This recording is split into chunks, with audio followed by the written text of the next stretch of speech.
GAIL pipe line ജനുവരി 5 നാടിന് സമർപ്പിക്കുന്നു. സാധ്യമാകില്ല എന്ന് എഴുതിത്തള്ളിയ പദ്ധതിയാണ് പിണറായി വിജയൻ സർക്കാർ യാഥാർത്ഥ്യമാക്കുന്നത്. എറണാകുളം പുതുവൈപ്പിനിലെ ടെർമിനലിൽ നിന്ന് തൃശൂർ, പാലക്കാട്, മലപ്പുറം, കോഴിക്കോട്, കണ്ണൂർ, കാസർഗോഡ് ജില്ലകൾ വഴിയാണ് പൈപ്പ് ലൈൻ കർണാടകത്തിലെ മംഗളൂരുവിൽ എത്തുന്നത്. ആകെ 510 കിലോമീറ്റർ കേരളത്തിലൂടെ കടന്നുപോകുന്നു. ഇതിൽ മുൻ സർക്കാർ പൂർത്തിയാക്കിയത് 40 കിലോമീറ്റർ മാത്രം. 2010 VS അച്യുതാനന്ദൻ സർക്കാരാണ് ഏകജാലക സംവിധാനം വഴി ഗെയിൽ പദ്ധതിക്ക് അനുമതി നൽകുന്നത്. സ്ഥലം ഏറ്റെടുപ്പിലെ പ്രശ്നങ്ങൾ കാരണം 2014 സെപ്റ്റംബർ 24 പദ്ധതി അവസാനിപ്പിക്കാൻ പോലും കേന്ദ്ര സർക്കാർ തീരുമാനിച്ചിരുന്നു. എന്നാൽ പിണറായി വിജയൻ സർക്കാർ അധികാരം ഏറ്റെടുത്ത ശേഷം യുദ്ധകാല അടിസ്ഥാനത്തിൽ ഗെയിലിന്റെ നിർമ്മാണ പ്രവൃത്തികൾ മുന്നോട്ട് കൊണ്ടുപോയി. ജനവാസ മേഖലകളെ പരമാവധി ഒഴിവാക്കി ഭൂമിക്ക് ന്യായവിലയുടെ 50% നഷ്ടപരിഹാരം നൽകാൻ ഉത്തരവിറക്കുകയും ചെയ്തു. പദ്ധതി പ്രകാരം പൈപ്പിട്ട് മൂടിക്കഴിഞ്ഞാൽ ഭൂമി തിരികെ കർഷകന് ലഭിക്കും. സാധാരണ പോലെ അവർക്ക് കൃഷി ചെയ്യാം. നഷ്ടപരിഹാരവും കൃത്യസമയത്ത് നൽകി. പൈപ്പ് ലൈൻ വഴി പാചകവാതകം വീടുകളിൽ എത്തിക്കുന്നതാണ് 3620 കോടി രൂപ ചെലവുള്ള സിറ്റി ഗ്യാസ് പദ്ധതി. കൊച്ചി നഗരത്തിനു പുറമെ വടക്കൻ ജില്ലകളിലും സിറ്റി ഗ്യാസ് പദ്ധതി വ്യാപിപ്പിക്കുന്നതോടെ കുറഞ്ഞ ചിലവിൽ തടസ്സമില്ലാതെ വീടുകളിൽ പാചക ഗ്യാസ് കണക്ഷനുകൾ നൽകാനാകും. നിറമോ മണമോ വിഷാംശമോ രാസപ്രവർത്തന ശക്തിയോ ഇല്ലാത്ത ദ്രാവകമാണ് LNG. പെട്രോളിയം ഗ്യാസ് സിലിണ്ടറിനേക്കാൾ പല മടങ്ങ് സുരക്ഷിതമാണ് പ്രകൃതിവാതകം ഉപയോഗിക്കുന്ന സിറ്റി ഗ്യാസ് പദ്ധതി. വീട്ടിൽ ഉപയോഗിക്കുന്ന LPGയേക്കാൾ ഭാരം കുറവായതിനാൽ ചോർച്ച ഉണ്ടായാലും നിലത്ത് തളം കെട്ടി നിൽക്കാതെ അന്തരീക്ഷത്തിലേക്ക് എളുപ്പം അലിഞ്ഞു ചേരുകയും അപകട സാധ്യത കുറയുകയും ചെയ്യും. പ്രകൃതിവാതകം മൂലം മണ്ണിന് ഒരു നാശവും സംഭവിക്കില്ല.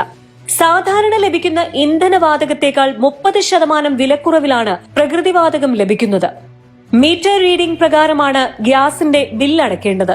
4 പേരടങ്ങുന്ന ഒരു കുടുംബത്തിന് ശരാശരി പ്രതിമാസ ചിലവ് 300 രൂപയായാണ് കണക്കാക്കിയിരിക്കുന്നത്. ഗ്യാസിന്റെ ഏറ്റവും വലിയ പ്രത്യേകത എന്താണെന്ന് വെച്ചാല് നമുക്ക് 24 മണിക്കൂറും യാതൊരു തടസ്സവും കൂടാതെ ഗ്യാസ് അടുക്കളയിൽ കിട്ടുന്നു എന്നുള്ളതാണ് ഏറ്റവും വലിയ പ്രത്യേകത. തന്നെയുമല്ല, ഇത് വളരെ അപകടം കുറഞ്ഞ ഗ്യാസാണ്. ഇവിടെ തന്നെ എന്റെ വീട്ടിൽ തന്നെ പലപ്പോഴും ഗ്യാസ് ലീക്ക് ഉണ്ടായിട്ടുണ്ട്.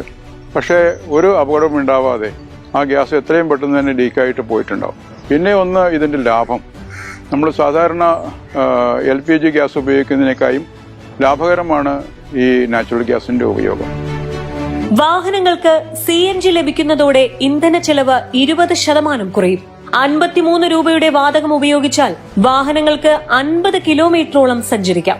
ഓട്ടോ ടാക്സി മേഖലയിലുള്ളവർക്ക് പ്രകൃതിവാതകം ഉപയോഗിച്ച് ലാഭകരമായി വാഹനം ഓടിക്കാം. മുമ്പ് ഡീസൽ വണ്ടിയായിരുന്നു. CNG എന്താണ്, ഒരു ദിവസം അടിച്ചാൽ പിന്നെ ദിവസം അടിക്കണ്ട. CNG വന്നിട്ട് ഒരുപാട് ആൾക്കാർക്ക് ഗുണമുണ്ട്. ആദ്യം പെട്രോൾ അടിച്ചിട്ട് നമ്മളെ ഊപ്പാട് പെട്ടു. ഇപ്പോൾ CNG ആയപ്പോ നമുക്ക് മെച്ചമാണ്. CNG വളരെയധികം ലാഭകരമാണ്. നമുക്ക് ഏകദേശം ഒരു ഫുൾ ടാങ്ക് അടിച്ചു കഴിഞ്ഞാൽ 140 കിലോമീറ്റർ വരെ ഒറ്റ സ്ട്രെച്ചിൽ ഓടിക്കാം. സിറ്റിയിലാണെങ്കിൽ ഏകദേശം 90 കിലോമീറ്റർ വരെയും കിട്ടും. മലിനീകരണം സൃഷ്ടിക്കുന്ന ഇന്ധനങ്ങളിൽ നിന്നുള്ള മോചനമാണ് പ്രകൃതി സൗഹൃദ ഇന്ധനമായ LNGയുടെ വ്യാപനത്തിലൂടെ സാധ്യമാകുക.